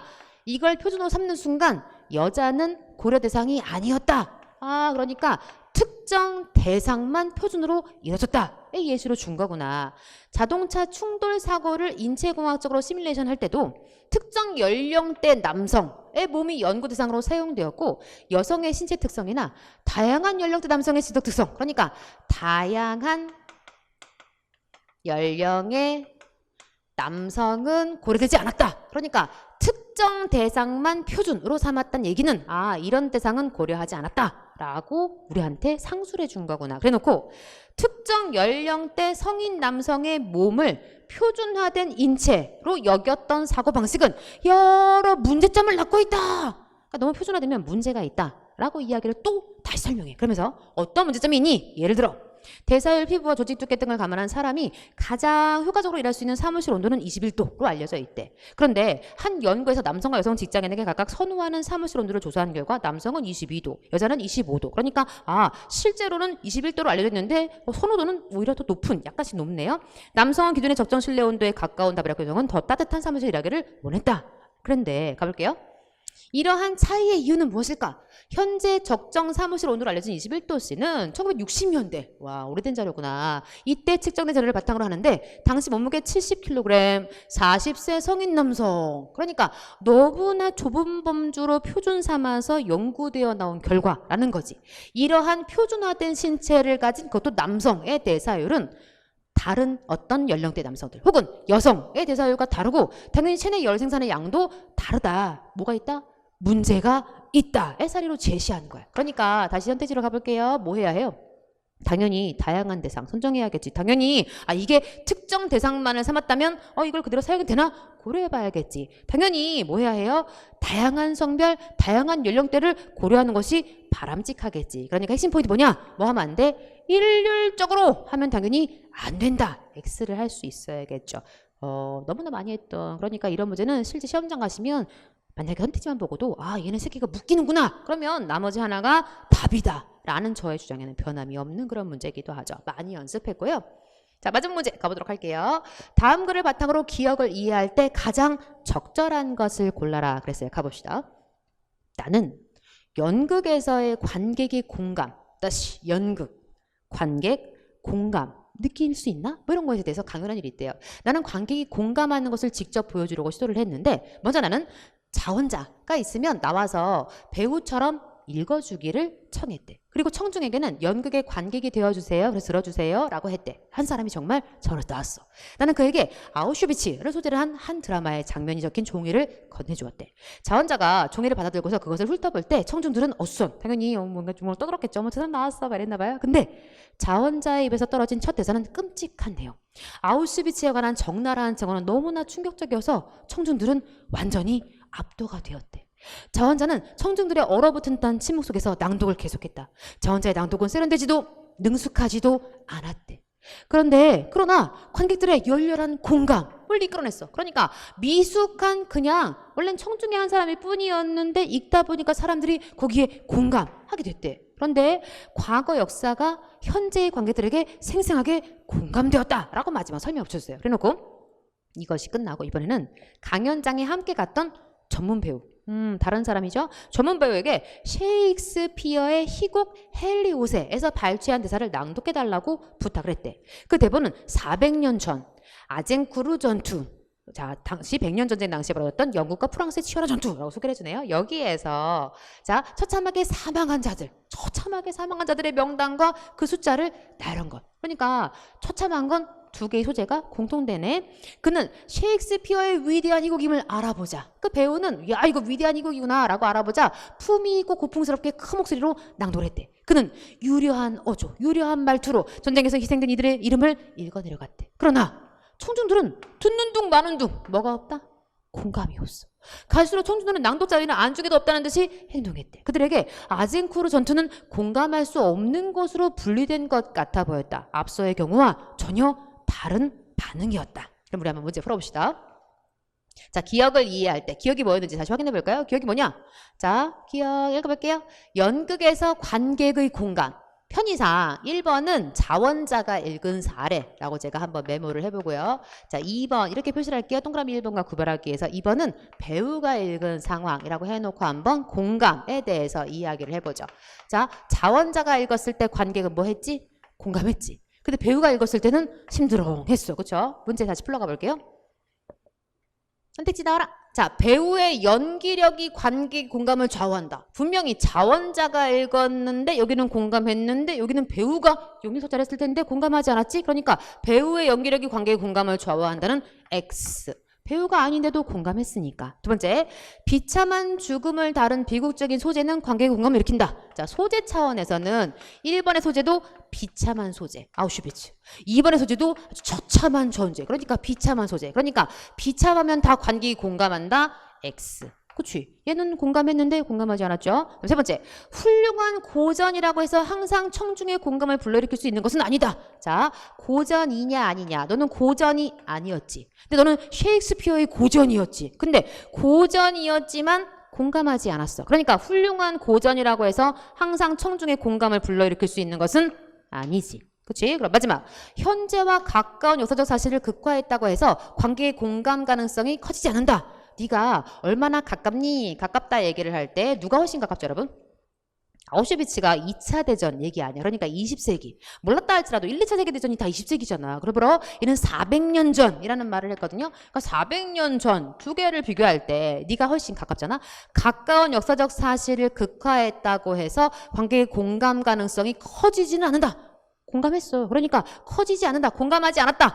후반부가 X가 된 거지. 그러니까 우리가 이 문맥 안에서 어떻게 지금 이 얘기를 풀어가고 있는가 그 조건을 나눠놓고 OX 하면서 풀 수 있었던 문제. 다만 헷갈릴 수 있으니까 주의가 필요했겠죠. 정답 몇 번 찍어야 해요? 3번을 찍어줘야겠지. 그래서 살짝 마지막 끝까지 우리가 집중해서 읽을 수 있도록 읽기, 독해 지문이 마지막까지 포진해서 여러분의 뇌를 쥐어짰던 그런 시험이기도 합니다. 자, 우리가 마지막 문제까지 최선을 다해서 풀어봤어요. 여러분 어떤 느낌으로 들으셨어요? 쭉 여러분과 1번부터 20번까지 함께 하면서 제가 여러분에게 다양한 이야기를 굉장히 많이 들려드렸잖아요. 그런데 중요한 건 뭐냐면 시험 장면이란 실제 우리가 생각하는 것보다 훨씬 더 긴장도가 높을 거라는 거예요. 마지막 20번 문제까지 비문학 지문을 주면서 여러분의 뇌를 쥐어짜게 하고 있죠. 어쩌면 실제로 시험 출제자가 그것까지도 우리한테 요구했다고 저는 봅니다. 그래서 우리가 평상시에 마치 뇌에 지진 온 것 같은 장면을 뭔가 만들기 위해서는 부단한 연습이 필요하고 훈련이 필요하다고 생각해요. 여러분들이 자, 이 풀이를 들으시면서 내가 이제 이렇게 공부해야겠구나. 공부를 계획하시는 분들도 있을 거고, 내가 지금 잘 공부하고 있나? 점검하시는 분들도 있을 거고, 막바지에 내가 이런 부분을 조금 더 보충해야겠구나 라고 한 번 더 실제 시험에 나왔던 내용들을 확인하면서 이 수업을 들으실 거라고 생각이 되는데, 그 어떤 장면이든 반드시 여러분이 문제에 대한 훈련을 꼭 병행하시기를 부탁을 드립니다. 문제에 대한 훈련이란 것은 무엇이냐? 그냥 단순하게 문제를 푼다고 시험장 가서 우리가 그 문제를 정확하게 풀 수 있느냐? 그렇지 않아요. 매일매일 우리가 2시간씩 뛴다고 우리 모두가 다 마라톤 선수가 되는 건 아닌 것처럼 정확한 훈련이 필요해요. 시간을 정해놓고 정확한 시간 아래 나의 실력은 어느 정도이냐 측정하는 훈련이 반드시 뒤따라야 한다라고 여러분에게 조언을 해봅니다. 자, 회원국어는 2021년 국가직 시험에서도 여러분들이 시험 장면에서 만날 바로 그 문제를 여러분과 함께 하시도록 꾸준히 노력할 것을 약속합니다. 그리고 실제로 문제풀이와 수업에서 바로 그 문제를 콕콕콕 찍어드릴 것도 약속합니다. 그 어느 때보다 건강 조심하시고 저하고는 수업에서 또 뵙겠습니다. 감사합니다. 안녕. 유후.